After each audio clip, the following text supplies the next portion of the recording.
Hi friends, welcome to our final class on money and credit. Today we discuss the sources of credit in urban areas. As you know, there are formal and informal sources of credit. These sources are available in the urban area also. The formal sources of credit in the urban area are banks and cooperatives themselves. And the informal sources are money lenders, landlords, retail stores or traders, and friends and relatives. Okay. To know the structure of borrowing of the urban people from formal and informal sectors, they are divided into four categories: poor households, households with less assets, well-off households, and rich households. From this table, we can see that 85% of the poor households avail their credit from informal sources, and only 15% is availed from formal sources. This means that their cost of borrowing is very high. In the case of households with less assets, they avail 53% of their credit from informal sources and 47% from formal sources. In the case of well-off households, only 28% is availed from informal sources and 72% is availed from formal sources. This means that the cost of their borrowing is comparatively less. In the case of rich households, only 10% of their credit requirements is met by the informal sector and they avail credit from the formal sector more. 90% of their requirements is met by the formal sector. This means that the cost of their borrowing is very less, comparatively less. Okay, the same pattern is found in rural areas also.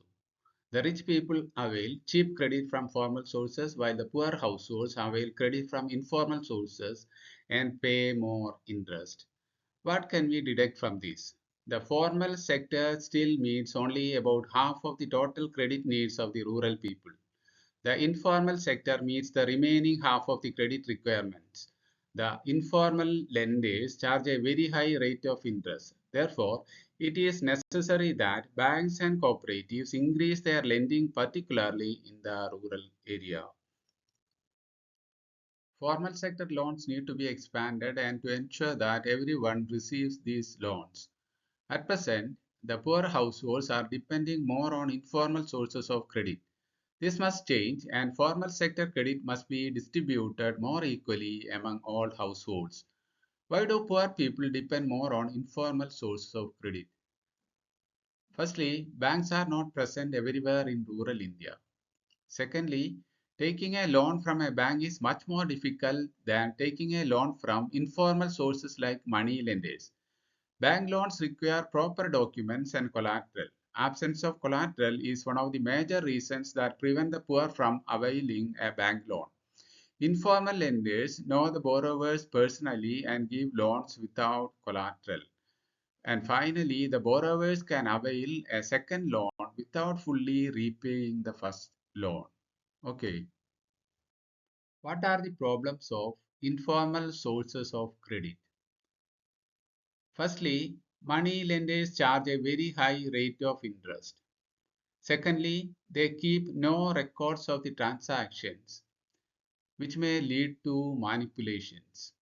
Thirdly, they harass the poor borrowers to get the money back.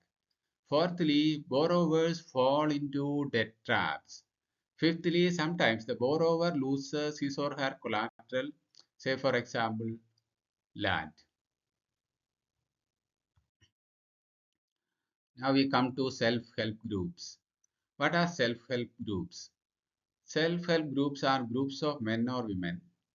A typical self-help group has 15 to 20 members belonging to one neighborhood. They meet and save regularly. Saving per member varies from rupees 25 to rupees 100. Members of an SHG can take small loans from the group itself to meet their needs. The group charges interest on these loans, but it will be less than what the money lender charges. After 1 or 2 years, if the group is regular in savings, it becomes eligible for availing loan from the bank. The loan is sanctioned in the name of the group for creating self-employment opportunities for its members. Loans are provided for meeting working capital needs, for acquiring housing materials, sewing machine, handlooms, cattle, etc. Most of the important decisions regarding savings and loans are taken by the members themselves. The group decides the purpose, amount, interest, repayment, schedule, etc. The entire group is responsible for the repayment of loan. Lapse from the part of any member will be viewed seriously by other members. So banks are willing to give loans to self-help groups even without collateral. Self-help groups are the building blocks of organization of rural poor. Now we come to the advantages of self-help groups. Women become financially self-reliant. The regular meetings of the group provide a platform to discuss and act on a variety of social issues such as education, health, nutrition, hygiene, domestic violence, etc. Self-help groups encourage entrepreneurial skills in women. As a result, the number of women startups increase. The members of the SHGs get ample opportunities to make acquaintances with the officers in various offices like the Panchayat, bank, block office, cooperatives, etc. The self-help groups of men also have most of these advantages. Now we come to the Grameen Bank of Bangladesh. This was started in the year 1976 for providing microcredit to poor people. By 2018, it had 9 million members in about 81,600 villages spread across Bangladesh. Almost all borrowers are women belonging to poorest sections of the society. They have proved that they are reliable and they can run a variety of small income generating activities successfully. Professor Muhammad Yunus was the founder of Grameen Bank. He is known as the father of microfinance. He got Nobel Prize for Peace in the year 2006. You can have some additional information on this Grameen Bank of Bangladesh. The Grameen Bank project started in 1976 as an action research pilot project in Jobra village in Chattogram district of Bangladesh.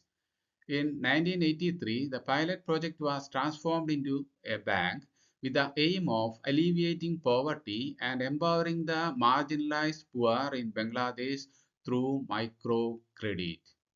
Okay, so with this, we are winding up the third chapter, money and credit. Thank you.